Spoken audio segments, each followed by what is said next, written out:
Yo, man, it's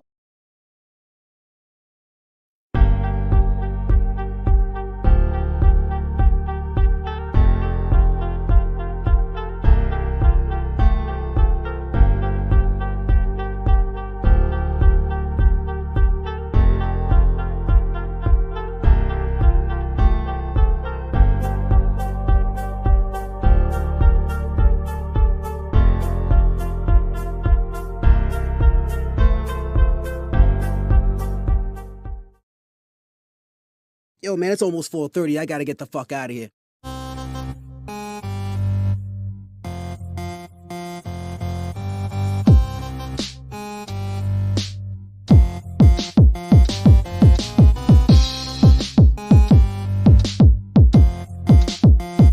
This is the Social Norm.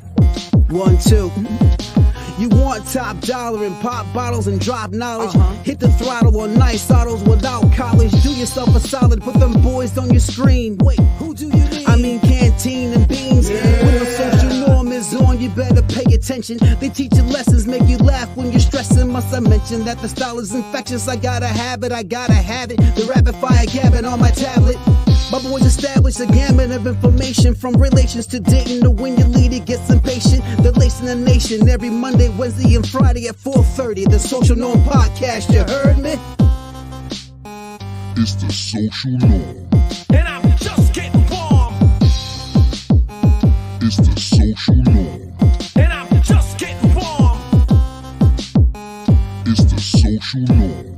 And I'm Yep. Yo. You already know what it is, man. Hey, we back at it again with another one. I'm your boy Canteen. This is my man Beans. What's going on, y'all? Hey, it's the Social Norm. We go ahead and talk to y'all fellas, make y'all think a little different, open y'all minds up so y'all can be the best y'all can be. Now, today, we want to talk to y'all.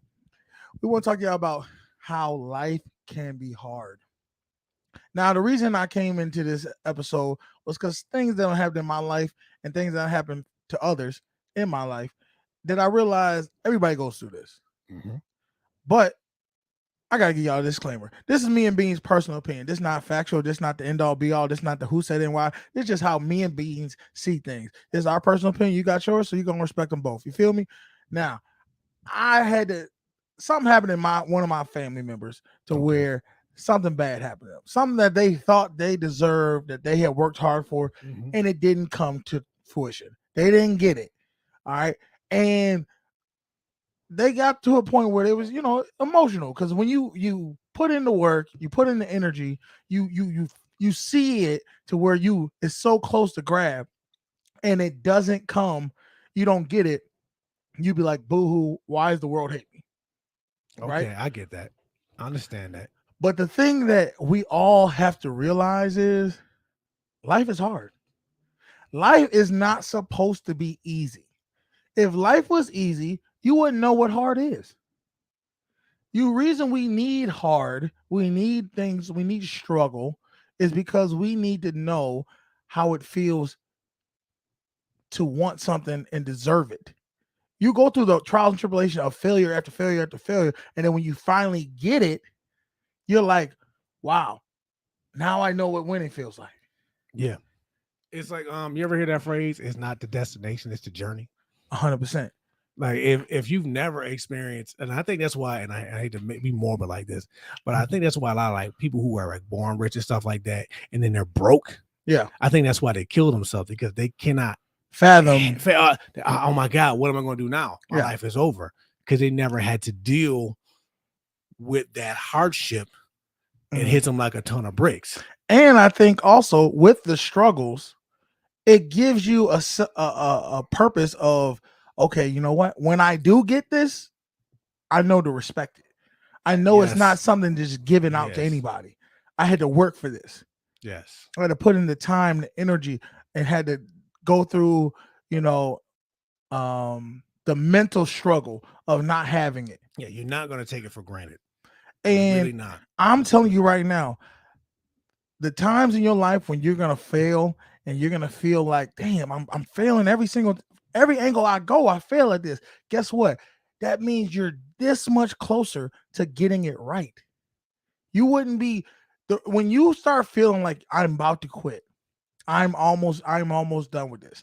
That's when I'm telling you right now, that's the time when the Lord is literally saying, you know what? Now he can get this. Because any other time you weren't ready for it. The universe doesn't put things in your space that you cannot handle. That makes sense. When I got the job we're at now, Yeah. the process. People know the process is long. It's long and draining. It took me about almost 3 years to get this job, and people don't know that. Yeah. And it came down to I was so frustrated. In our job, they give you a psychological exam and a psychological review. I passed the exam, and when it came down to the review, I was just at the point where I was like, "Look, you gonna give me the job or you not?" Like that's basically how I went into that interview. Yeah. Right. So dude says, "Don't you think you're too old for this job?" And I snapped at him. I was like, "You know what? You're too old for this job."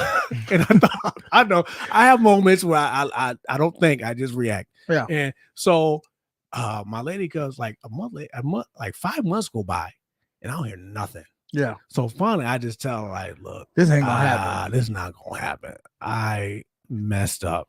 And you're like, I'm down and out. I literally don't know where else to go with it. That's where I was. And at night, I was like, I couldn't sleep that night. And I woke up and I had this, like, I hate to say it, I was like, you know what?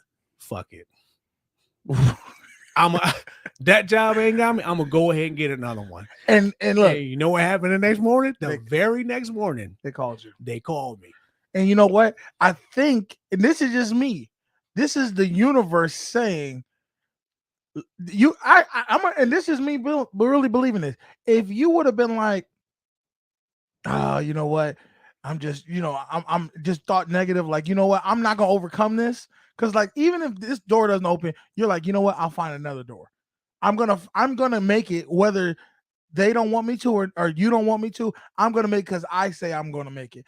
And the universe needed to see that and said, give it to him. I believe that 100%. Because when you get to the point where you're in the abyss, when you're literally feeling like, I don't know where to go with this, it's either I could quit and fold, and guess what? When you quit, only thing you guaranteeing is that you'll never get it. You'll never get to where you need to be if you quit. But if you say, you know what? Okay, this door closed. That's why I'm gonna go knock down another door. It's going to happen. That's what you gotta, in your spirit, you gotta realize it's going to happen. You just gotta keep pushing. The only problem is you don't know when it's going to happen. Yes. It might happen quicker than you thought, or it might take you 30, 40 years, but it will happen as long as you don't quit. Mm-hmm. And that's what reassures me. I know for a fact when I do stuff, when I'm going to get to where I need to get to, it might be times where I'm like, man, you ever sit around and you think, man, I'm not where I want to be. Yeah. And I think that's not just us. I think that's society. Most people want instant gratification. Yeah. People want to start something on Monday and be rich by Friday. Life does not work like that. But you know what? When you say, I'm not where I want to be, I'm mad, I'm not liking where I'm at right now, right? Think about where you were 5 years ago. Yeah. Think about where you were 10 years ago. I guarantee you, if you told yourself 10 years ago where you are right now, you'd be proud of yourself.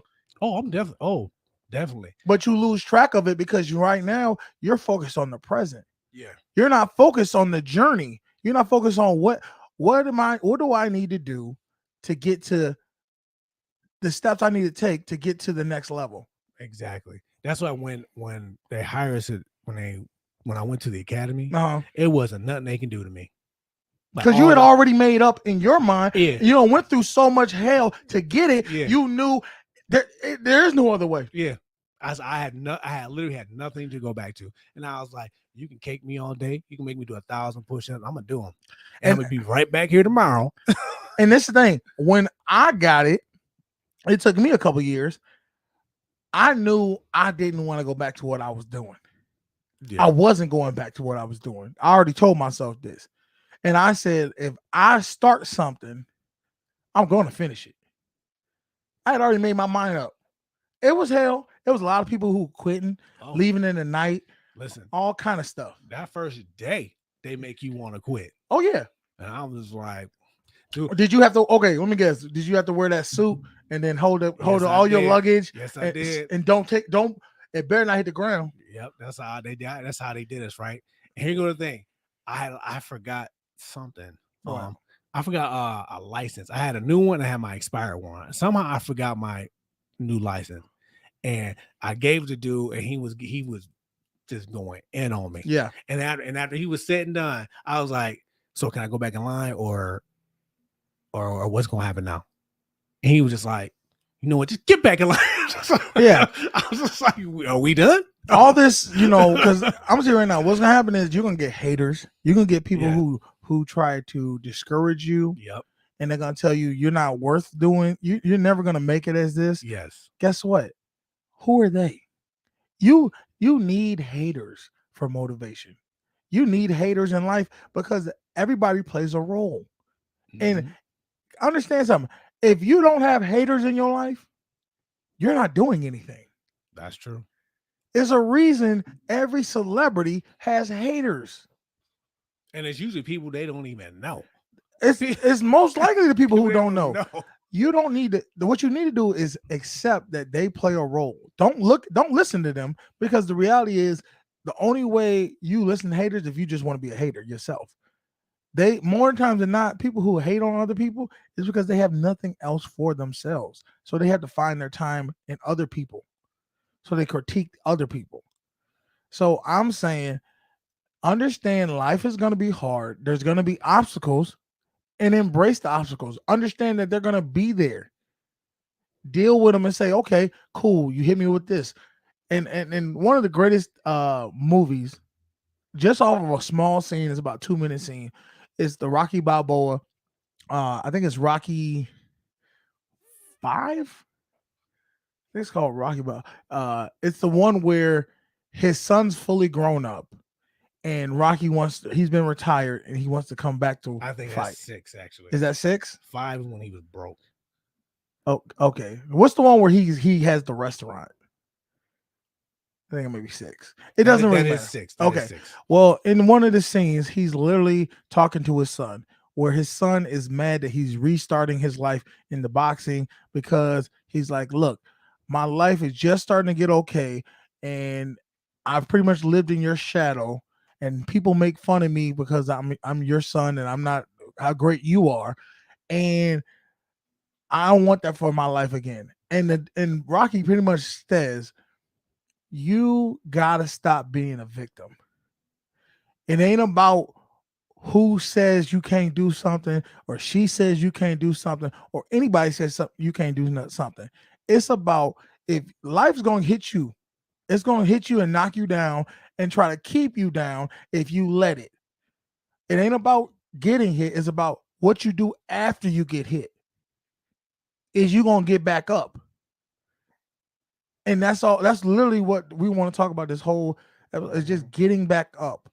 And the best thing about that is, because you said earlier, you listen to people who are Above me. above In you. my mind, I want somebody who's better, who's done it, who's in a position that I want to be in. I don't want to deal with I'm not listening to anybody who's on my level or lower, because what can you teach me? That'd be like you going to learn karate. Are you going to listen to the Kung Fu master, or are you going to listen to the person sitting next to you with the white belt? The Kung Fu master, obviously. Exactly. Or the dude off the street. But just to jump off, I hate to use another Rocky reference, but that scene where the Rocky was talking to his son, Apollo taught him that. Oh yes. When Mr. T beat him up and Rocky quit. Rocky had fear over Mr. T because he never got beat up like that before. Yeah, Mr. T just beat the brakes off of him. Like he Yeah. never, because Where he was having dreams about that ass whooping. You ever have a dream about an ass whooping? Yes. And Speaking of ass whoopings, but Okay. we'll talk about that later. But yeah, so Apollo sees that he quits. Yeah. And he comes to him and he's like, look, I know where you've been, because I said you did that to me. Yeah. You made me question And everything. you made me question everything, and I overcame it. And I'm telling you, you have to do the same to beat this man. or you will never live with Oh, yourself yes, again. yes. You see, you'll never fight again. So every time you step in the ring, And do you remember what happened when they started? He said, "Okay, cool. I'm gonna listen to you. I'm gonna go through it." But he, in his mind, had not accepted it yet. yeah, And they start fighting, and he's training them, and he's going through the motions, but he ain't giving it his all. He not really truly believing that he can overcome this. So he starts fighting him, punching him. He's not giving it his all. And what is Rocky? Rocky's like, he's like, man, what's going on with you, man? Why are you tripping? Why are you not acting like this? Rocky says, tomorrow. We'll do this tomorrow. And Apollo says, there is no tomorrow. exactly. There's just right now. What are you going to do right now? There is no tomorrow. And that's how you got to live your life. There is no tomorrow. What are you going to do today to conquer this day?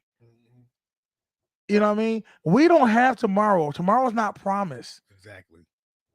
But we believe it is because it happens so often in our lives. But then think about this. Wherever age you are, I guarantee you, if you're over 25 or older, I'm pretty sure there's been somebody in your life that's passed away that's probably either your age or younger, or somebody who you didn't think was going to live that long or died young. Yeah. We're It's the ones that go like this that'll wake you up. Yeah. We just recently had that. And I'm telling you, there is no tomorrow.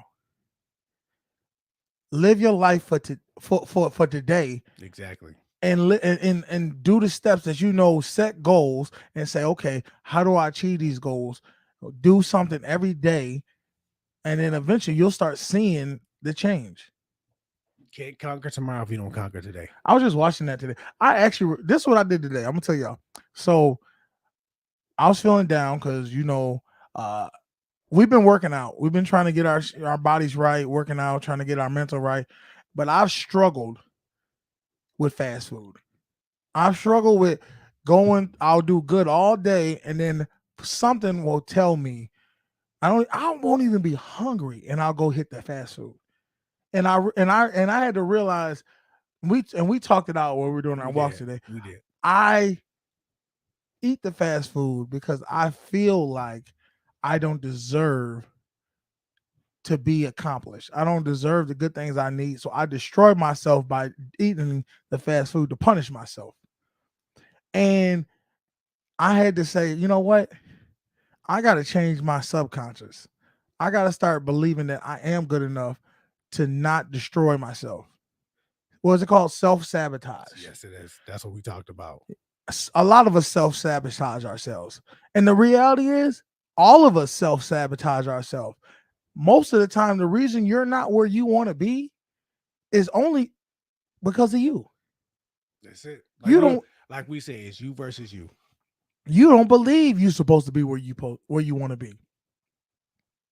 Yeah, like the person who introduced us to this program, she slimmed down, and she looks great, but she still doubts herself. She still doubts herself. Still doesn't believe that she deserves to look the best she ever looked. And we're like, you look great. What are you talking? I was like, it's not like she didn't get the results. I'm like, you have the results. I'm looking. I knew you when you were a certain size, and now you're a lot smaller. Because she's living in the present of, I see where I'm at right now. You don't see where you've come from. Exactly. And then you don't see where you're going. See, if you don't believe you're going somewhere, then you can feel in that presence, I'm not where I need to be. But see, if the knowing that you are going to get there, you don't have that hatred no more. You're like, man, you know what? I know what my goal is. I know I'm going to achieve it. It's just a matter of time when. Yeah. I agree 100%. But you definitely gotta believe in yourself. You definitely gotta. Sometimes you gotta. What's it called? Celebrate the milestones. Yeah. Just to give yourself a little bit of encouragement and confidence. Well, that's when you set small goals, and then once you achieve them, you're like, oh, I achieved that. Okay, on to the next thing. But what I was getting at was I told myself I had to change my subconscious. So that's what I did. I literally, I bought these headphones that you put on when you sleep. So wrap covers your face up. And I literally am going to listen to motivational, positive thinking affirmations while I sleep. Oh. So hopefully my subconscious will get in line with my conscience, and it will be seamless. Okay. I like that. Yeah. See, I do the opposite. I look through for motivational like videos during the day. Oh no, I did that too. Oh, you I've been did watching. too? Okay. Look, so on my phone, and hopefully we don't get. I'll play it on my phone. Hopefully we don't get. Banned, not banned, No. but, What's that shit called? Where they don't want to pay me my money when I. Reviewed or Yeah. Here, guys. This is literally the recording from the Rocky Balboa. Let me play this damn thing. Oh, you do it from the actual.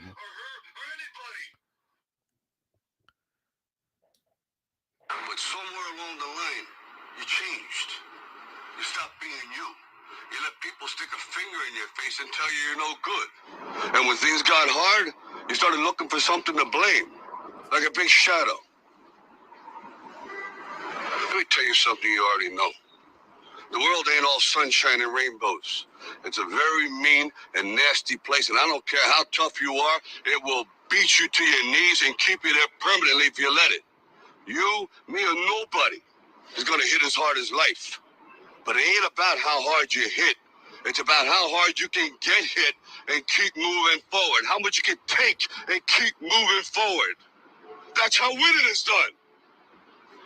Now, if you know what you're worth, now go out and get what you're worth. But you got to be willing to take the hits and not pointing fingers saying you ain't where you want to be because of him or her or anybody. Cowards do that, and that ain't you. You're better than that.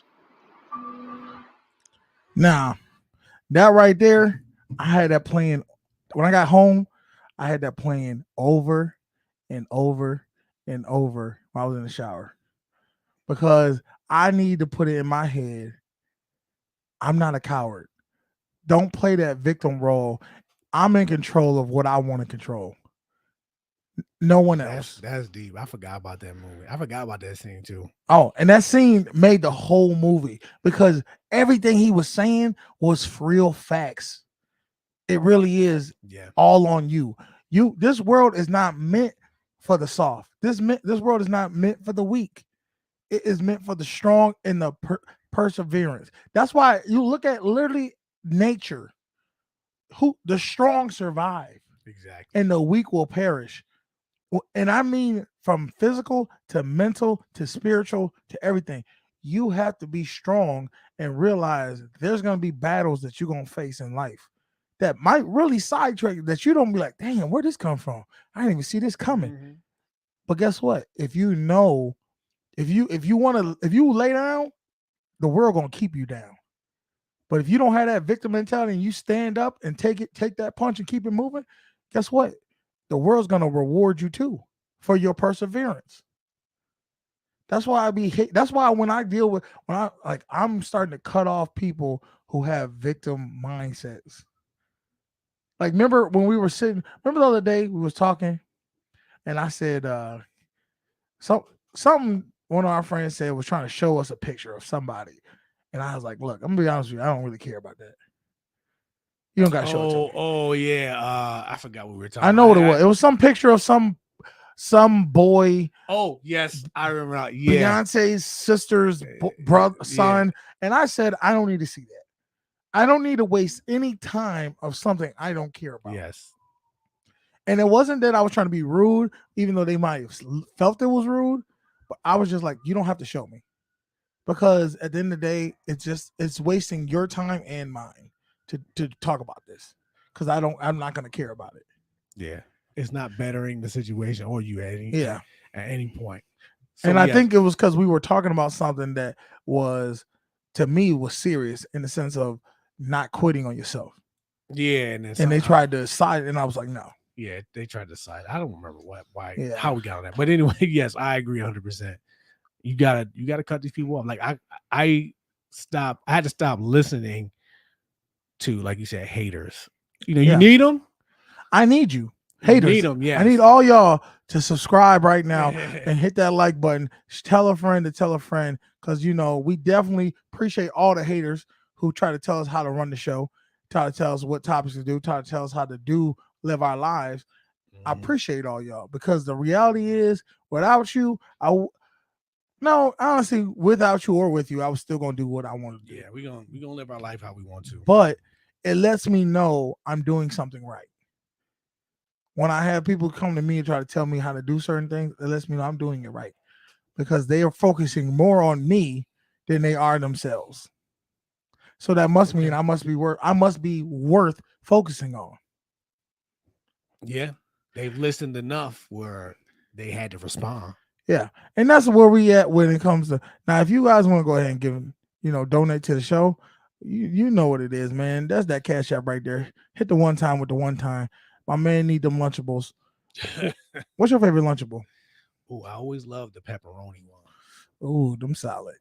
Them solid. I used to I'm a love- classic. I do the cracker, that little piece of ham and cheese. Uh-huh.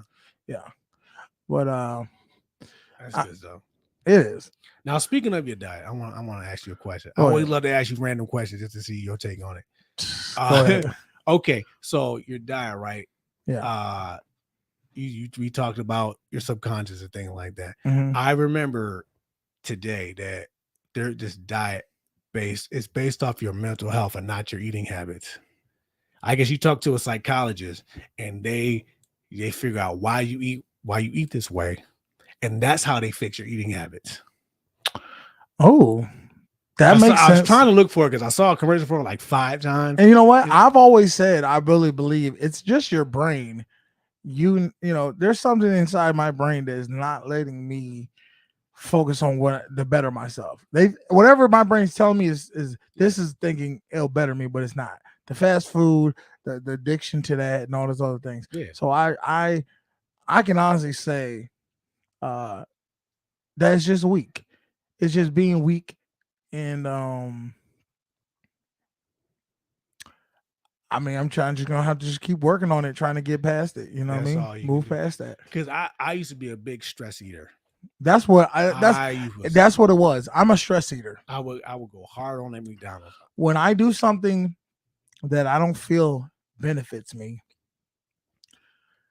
and I succumb to it, I want to punish myself, but I punish myself by destroying myself even more.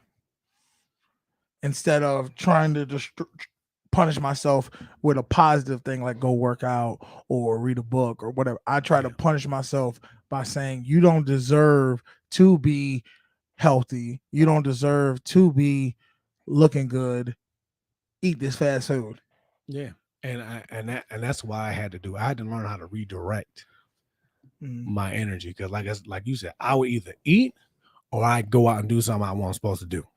Yeah. Those were my 2 outlets. That's literally my life. I'll be going good, focusing on the right thing, and then I succumb to a weakness or something that's destructive, and then I get into a deep psychological semi-depression of let me eat myself to death. And then you don't realize what you're doing is you're just trading.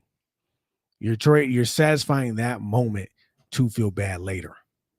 Yes. And I said I ain't gonna lie to you. I go to therapy, and that's basically how I had to figure that out. Yeah. So you're feeling bad, so you go out and do something to feel good, but then later on when you come back, you feel bad for doing that thing to make you feel good.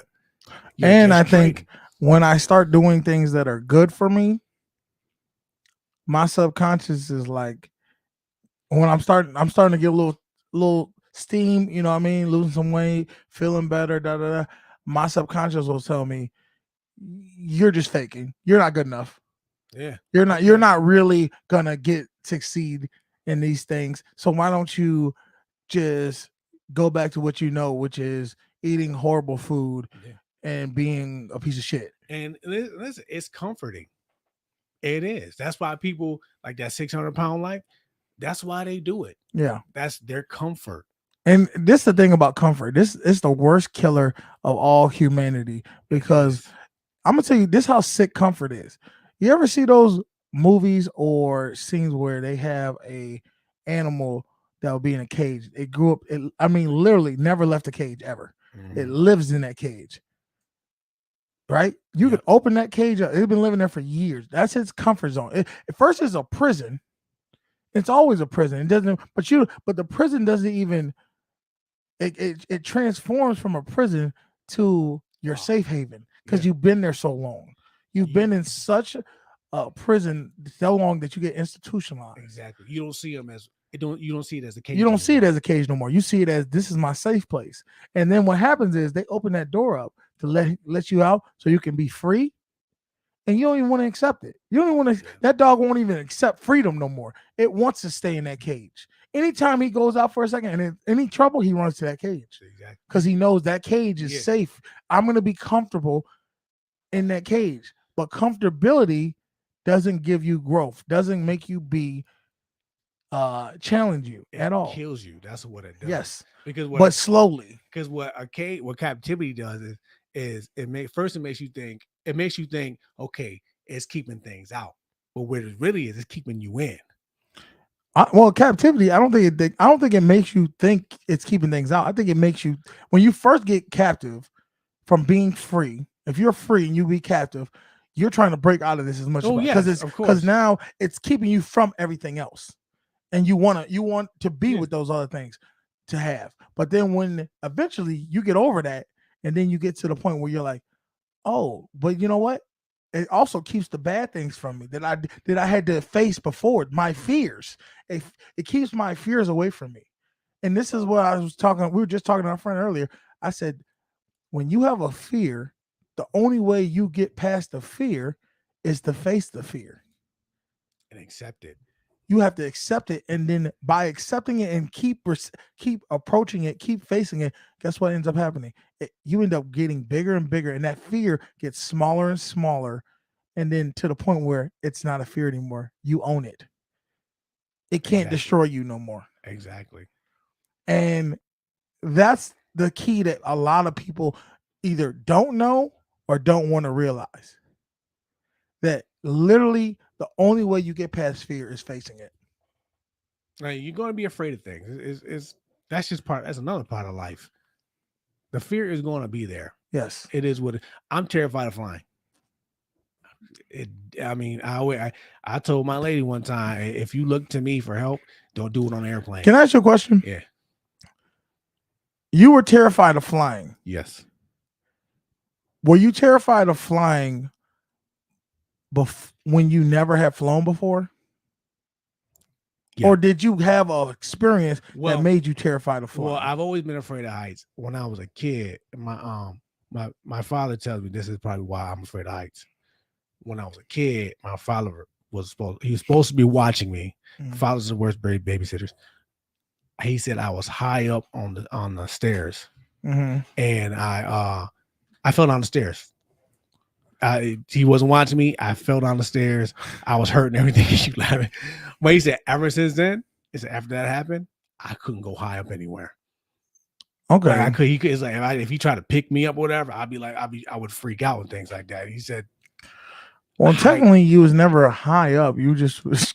As was on the ground. You just gravitated. You just went lower than what you were already. As a kid, I get it. You know, it's stairs. Yeah. But as a kid, stairs are high. They're high up. So that's what. Okay, that's where the fear of heights come from. Okay, all fears come from something. But it's funny how, and this is the funny thing, fears can come from something where you don't even know why you're scared. Meaning. I know people who are scared of flying, but have actually never been on a plane. And the only reason they're scared of flying is because they've either watched movies where planes have went down and the fear that those people showed.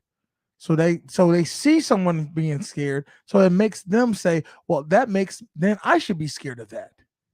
Yeah, that's crazy. Or they have someone tell you, you have a superior, meaning your parents, somebody, a teacher, whatever, and they tell you, you should be fearful of this. I'm scared of this. This is what you should be scared of. And guess what you do? You follow. You say, okay, I'll be scared of this. They project their fears on you. Now, your reason you're doing that is because you think it's for survival. Someone who's lived longer than you should teach me how to survive. So they're telling me, be fearful of this because back in old days, anything you were fearful of mainly got you killed. Basically. Yeah, that's true. But in today's world, it just stunts you from being who you could be. You know what I mean? Like, I can definitely see that. I would hope one day I can live my life where I have no fear. That I think, and I'm not even that I don't have no fear, because everybody's gonna have fear, that I don't accept the fear. I run to it. That's what you gotta. You have to run to the fear. Yeah, that's why I love to travel, and I had to tell myself, look, you want to do this. Oh yeah, I forgot about that. You Yeah, do love to travel. I do love to travel, and the thing is that you want to go to these places, you're gonna have to fly. Yeah, it's just all the places I want to go to. So are you still scared of flying? I'm still afraid of flying. Well, here goes the thing. I was afraid of flying, and I never could sleep. But the last flight I went to, I dozed right off.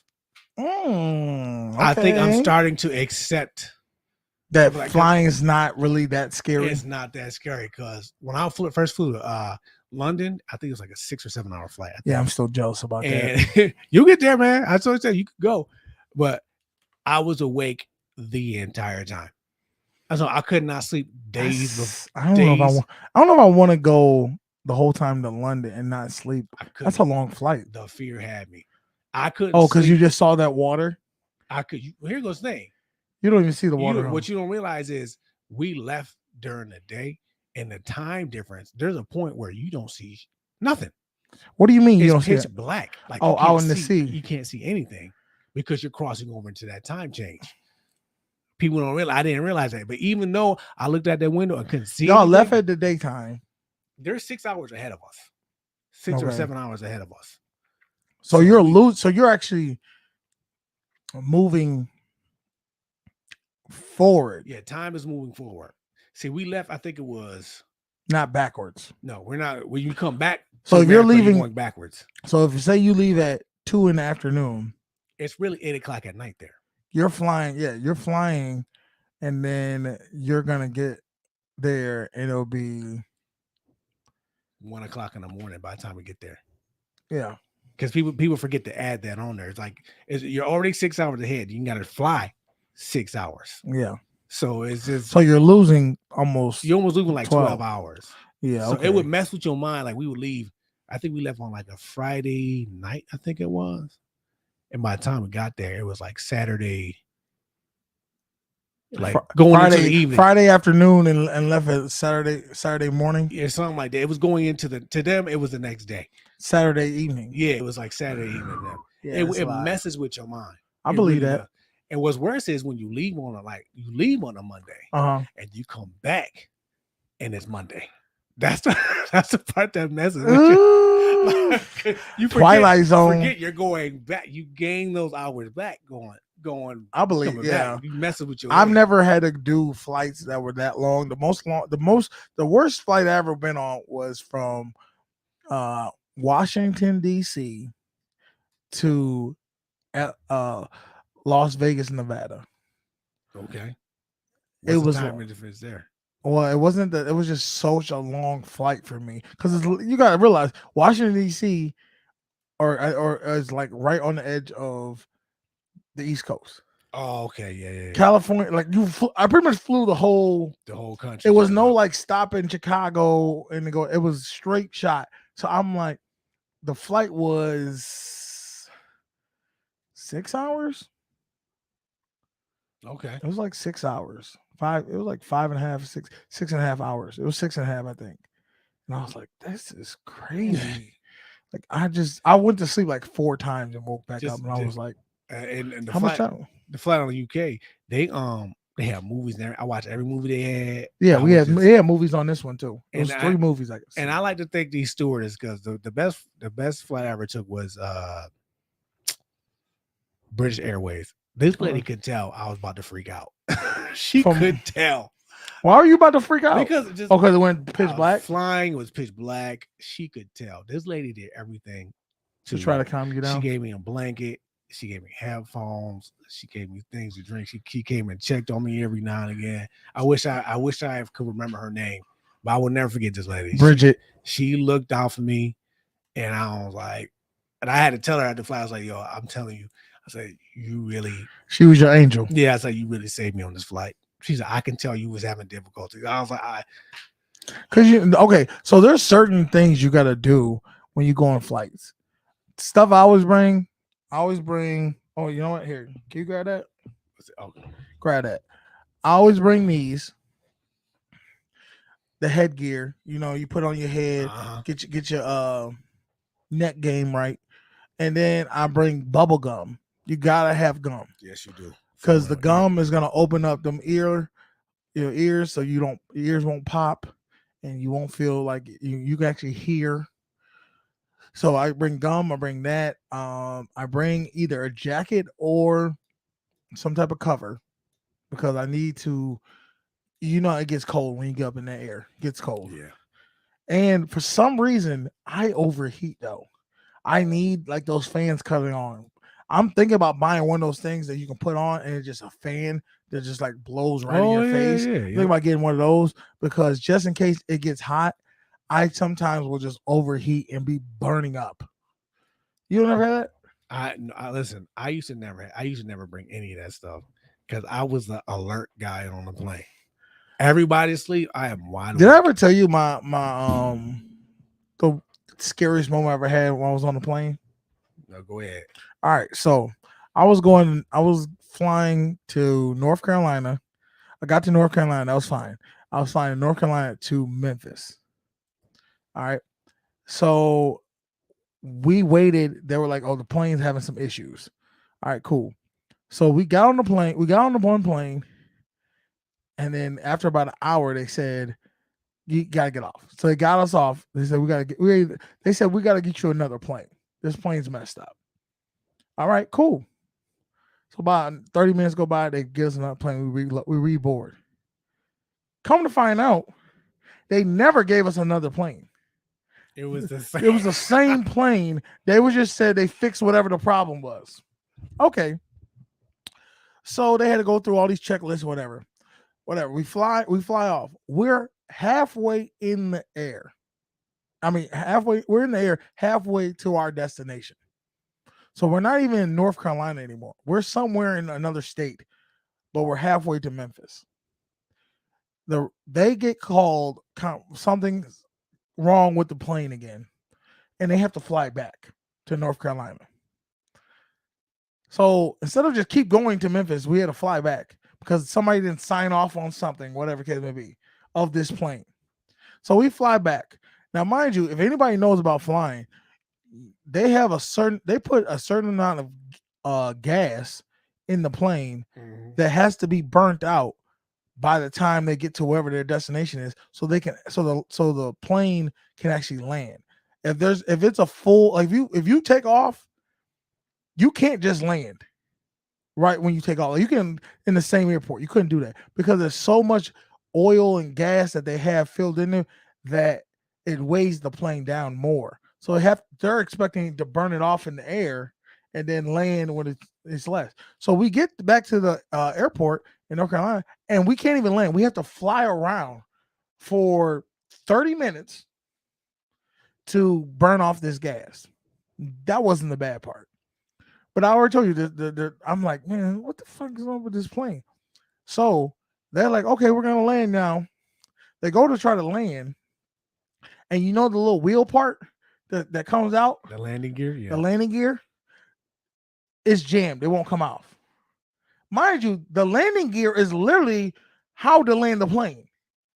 So they go down and they abort the landing and fly back up because the landing gear is jamming. That's crazy.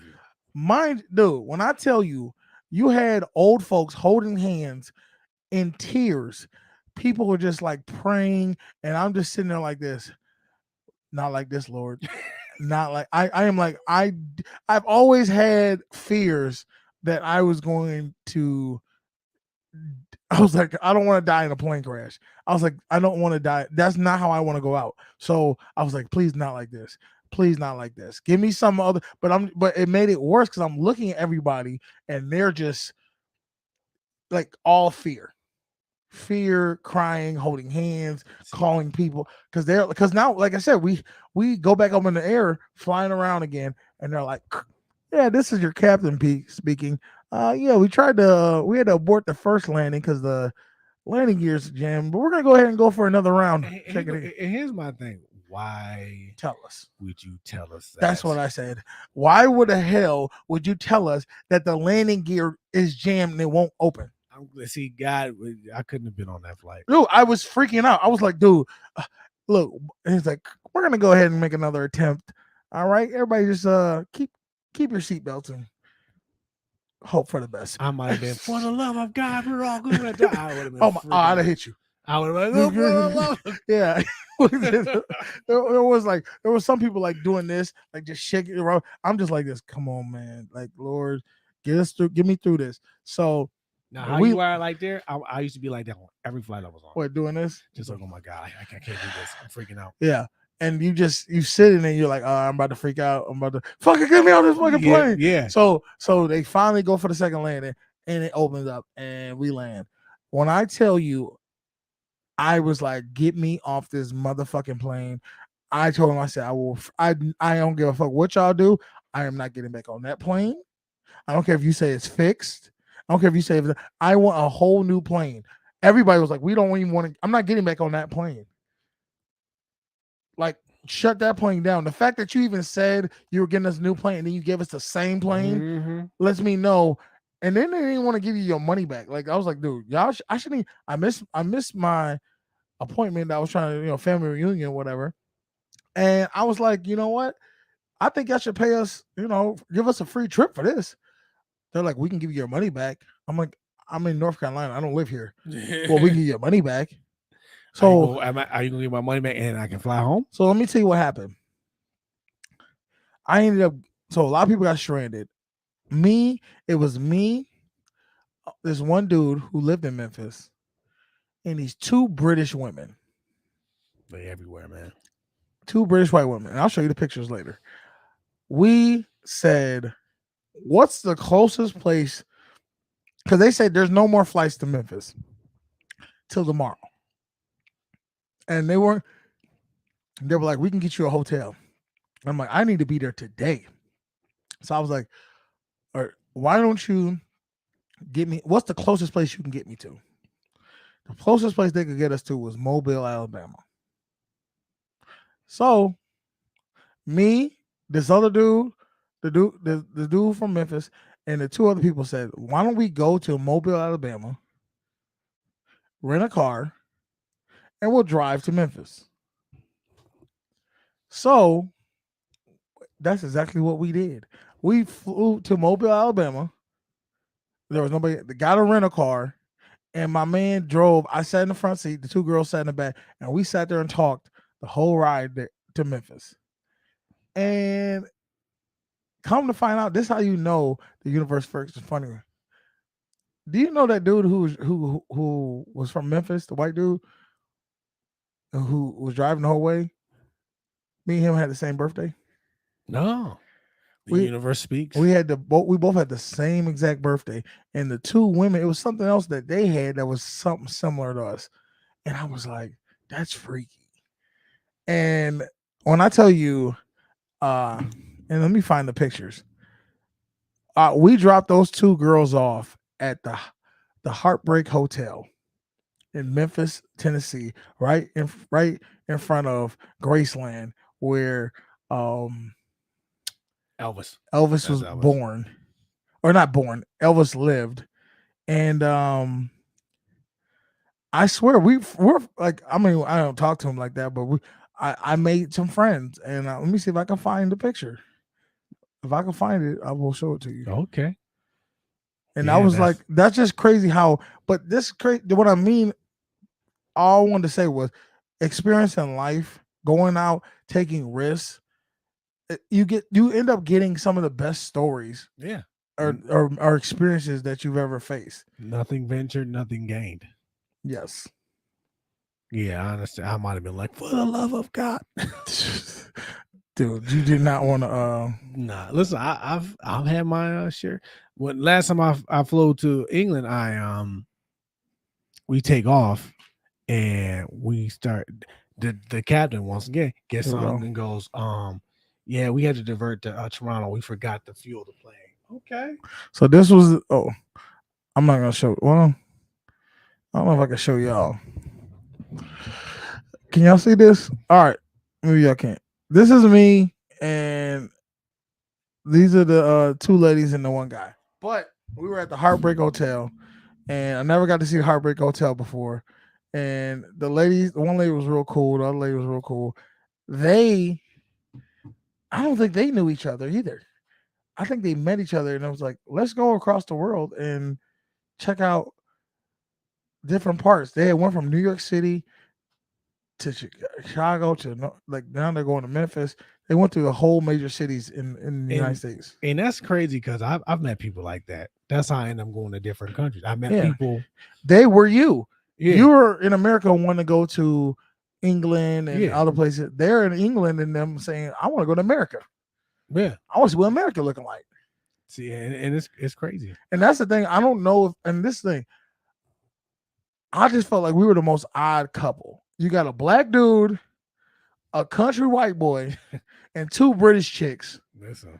And we're renting a car. Like I don't know how y'all really realize how that makes me feel, but it was like I had been so closed off to be with other people, to take the risk of getting in a plane to Mobile, to a state I hadn't been to rent a car with 3 other people I don't know, to get to the same destination we're all trying to get to. Mm-hmm.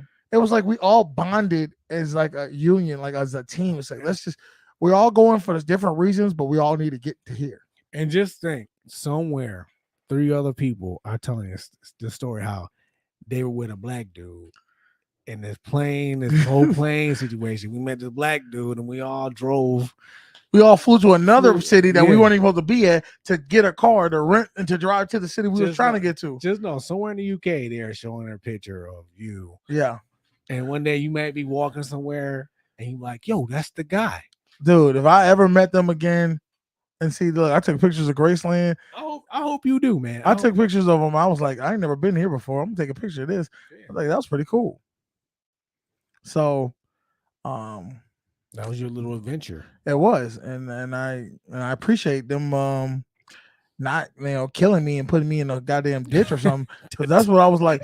I was like, not the white chicks, but the white dude. I was like the white dude. But then when we started talking, he was one of the coolest dudes. He wasn't even looking at me like, you have those stereotypes. You think people from the South, or you think they're all racist. Yeah, and he was far from them. He was like, yeah. He had a real draw. He like, yeah. So other than that, I was just like, man, I'm glad I did what I did. Yeah, you gotta step out. You gotta let your fears, and you gotta run to them and say, I'm gonna face this. My fear was being around, opening myself up to other people. Now I ain't gonna sit there and say you're gonna win every time you do a fear. Sometimes you might lose, but if you keep going, I think you'll win more than you'll lose. Yeah. Hey man, anything else you want to talk about before we get up out of here? No, I'm good, man. Go and hit that like, share, subscribe, tell a friend to tell a friend, hit that notification bell so you guys can get all the times we post our videos. We've been doing a lot of live videos. I think we're gonna start. I want to start doing more recorded videos, and then just so we can edit them and get them right for y'all. No, I get it. All right. Well, look, hey, I'm your boy Canteen. This is my man Beans. It's Friday. Enjoy your weekend. Yeah, we got through it, y'all. The man, he didn't beat us down too much. So y'all go ahead and do something for yourself. Face your fears. Go do something you ain't never wanted to do before, just cause. All right, we out, man. On, you better pay attention. They teach you lessons, make you laugh when you're stressing. Must I mention that the style is infectious? I gotta have it. The rapid fire gabbing on my tablet. My boys established a gamut of information from relations to